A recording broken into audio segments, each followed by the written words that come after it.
I am not my credit score. How many of you borrowed money, did all kinds of insane things that buried you worse, and I'm going to say we did it, to keep those payments going because we wanted to keep our credit score up? Okay? We are not our credit score.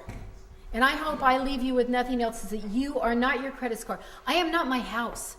If I lose my house, it does not define who I am as a human being. I am not my stuff. You know, if I lose all my stuff, I promise you, I came to this planet without any of this stuff. And I'm probably not taking any of it with me. I am not defined by that as a human being that has value. And if you can get a grip on that and remind yourself and let go, if you can do nothing else but let go of your house and your stuff today, let go of your credit score today, and then start deciding a game plan for the rest of your life.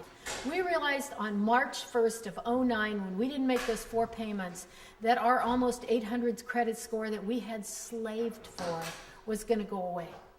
Now it's about 16 and a half months later now. We checked our credit score. It's only 621. Oh my gosh, I went into Penny's a while back and they asked me, I was buying some socks and underwear. They said, do you want a credit card? And I didn't want a Penny's credit card. I don't want credit cards. I thought, oh, maybe I'll say yes and just see what they say to me. So I said, oh, sure. And about 5 minutes later, she goes, well, you're all approved. $1,800 worth of credit line. And so I put a $20 thing on it, and then I paid it off the next week. And every once in a while, I'll put $35 on it and pay it off. You know, go in and pick up something and pay it off right away. And my credit score. What is this a joke? I did a little research. We have one of our homeowners that comes in and works in our office. We have a lot of volunteers coming in now and helping us with this project that we've been helping. And she was in the banking business for over 15 years. She was with the wonderful Walmu. And then she was with the wonderful... Well, and actually, they fired all their people at Walmu, and she got a job at Bank of America. So she tried some time there, and then she decided, I can't do this anymore. So she's working with us, of course, volunteer, and she was telling me a story about a client of hers that came in that had a loan, had an 800 credit score, little gal, 800 credit score. She had a loan. They were looking at refinancing. She said, I don't know if I'm going to do this. I might be selling this house. And so the gal went away. She ended up selling the house, making a nice profit off of it, took all of her profits and paid off her other debt. Year and a half later, she shows up back in Cindy's office and says, okay, I'm ready to rebuy a house now. Let's go. And so Cindy says, great, pulls up her credit score. Anybody want to guess what her credit score was?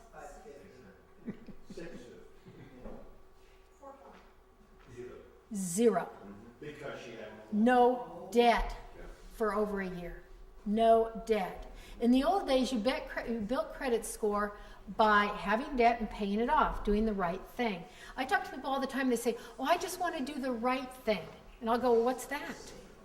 Well, that's pay off all my bills. And I'll look at them and say, is it possible? Is that something you're going to be able to do in your lifetime? And people will start crying and go, I don't think so. So all of a sudden, the right thing is not something that's possible. And the old rules, under the old rules, we could do the right thing. But under the new rules, we're going to show that you are wired to the wall and there is no way to perform. Here's what she told me. And she's working on some research on it right now. One of the things we're going to have up on our website is probably about 12 to 15 things that we call the one-pagers. And they're one-page things you can print off on a particular topic, where you can get a lot of bulleted information that's helpful, that's been fairly vetted, and then you can go into links and do more research if you feel like you need it. And she's doing this on credit score, so people can understand credit score. But to have a credit score that's up there in those, mid 700s to 800 range, here's what you have to have. You have to have a home loan, you have to have 3 unsecured credits, and you have to have at least 1 car. In other words, you have to have so much debt that you are a slave to Wall Street. And if anything goes wrong, it's all over for you.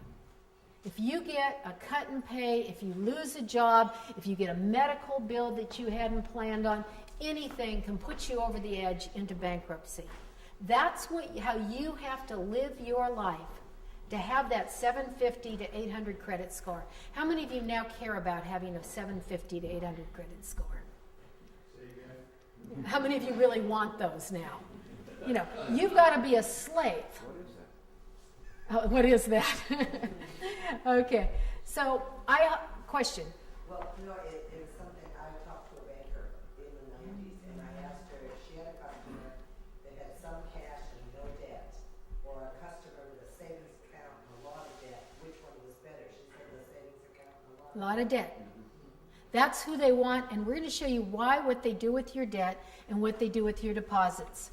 They love the deposits to people's mouth. They do more than that. You're going to see something that most of you never dreamed possible. This is math that most of us never would have thought up. In fact, when I first started studying this, I said to my husband, I said, I think they hired the brightest minds, the brightest Asperger minds they can find in America on math. And that's exactly what created this. We found out through research it's exactly what created it. My oldest son is Asperger's. And they're extraordinary people who cannot do ordinary things.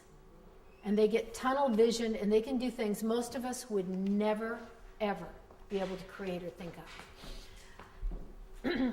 Anyway, so I am not my credit score. Cash is king. I recommend people start creating cash in their life.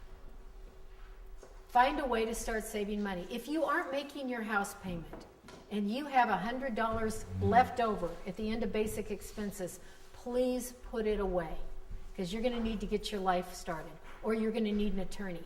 Either way, it means that you're going to need to have some money. And I talk to some people, they go, well, I don't want a bunch of money sitting in the bank because I don't want other creditors that are after me to take it. Well, go get one of those burn-proof boxes and stick it somewhere and put the cash in it. I really don't care, but start saving some money. Comment.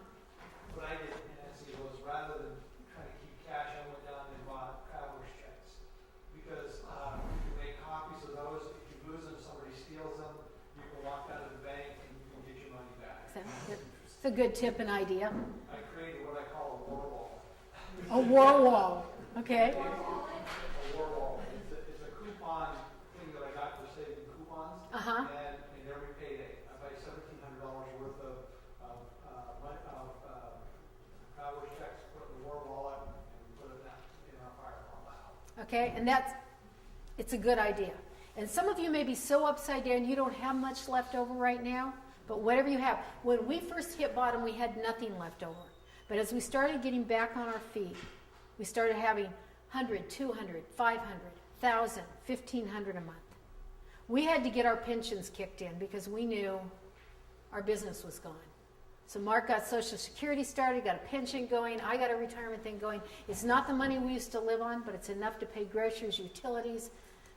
We don't have car payments anymore. It's enough to keep us going so that we can be here with you today.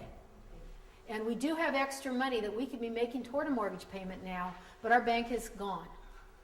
The lights are on and no one's home, so we're putting it away every single month. And I can't say the importance of that too much. So cash is king.